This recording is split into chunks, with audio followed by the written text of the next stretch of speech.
యెషయా గ్రంథము 3వ అధ్యాయము.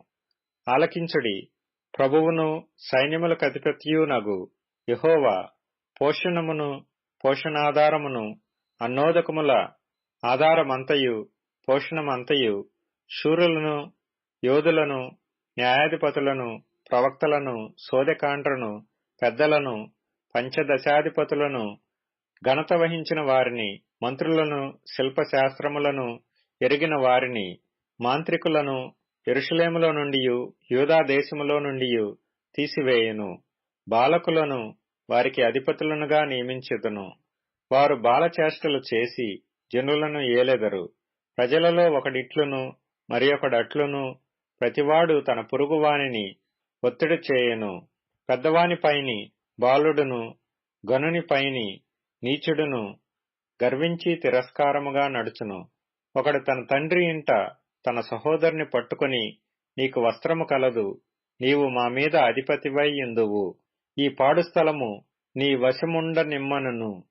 అతడు ఆ దినమున కేకవేసి, నేను సంరక్షణకర్తనుగా ఉండనొల్లను, నా ఇంట ఆహారమేమియూ లేదు, వస్త్రమేమియూ లేదు, నన్ను జనాధిపతిగా నియమింపరాదనును.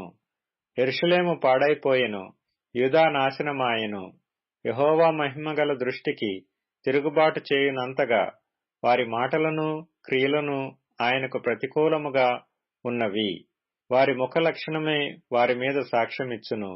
తమ పాపమును మరుగు చేయక సొదొమ వారి వలె దాని బయలుపరచుదురు. తమకు తామే వారు కీడు చేసుకొనియున్నారు.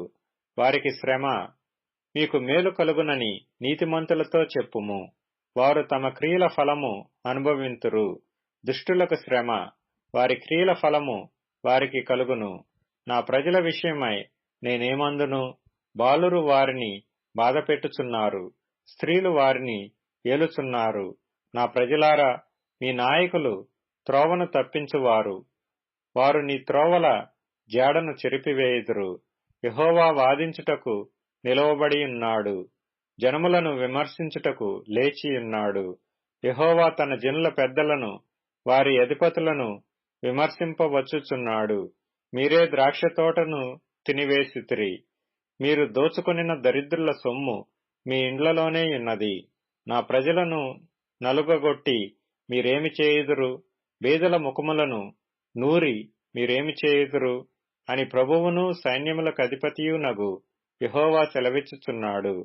మరియు యెహోవా సెలవిచ్చినదేదనగా, సీయోను కుమార్తెలు గర్విష్ఠురాండ్రై మెడ చాచి నడుచుచు, వరచూపులు చూచుచు, కులుకుతో నడుచుచు, తమ కాళ్ల గజ్జెలను మ్రోగించుచున్నారు.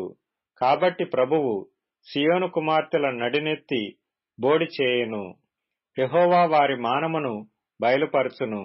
ఆ దినమున యెహోవా గల్లుగల్లుమను వారి పాదభూషణములను, సూర్యబింబ భూషణములను, చంద్రవంకలను భూషణములను, కర్ణభూషణములను, కడియములను, నాణ్యమైన ముసుకులను, కుల్లాయియులను, కాళ్ల గొలుసులను, వడ్డాణములను, పరిమళ ద్రవ్యపు భరిణెలను, రక్షరేకులను, ఉంగరములను, ముక్కు కమ్ములను, ఉత్సవ వస్త్రములను, ఉత్తరీయములను, పైటలను, సంచులను, చేతి అద్దములను, సన్నపు నారతో చేసిన ముసుకులను, పాగాలను, శాలువలను తీసివేయును.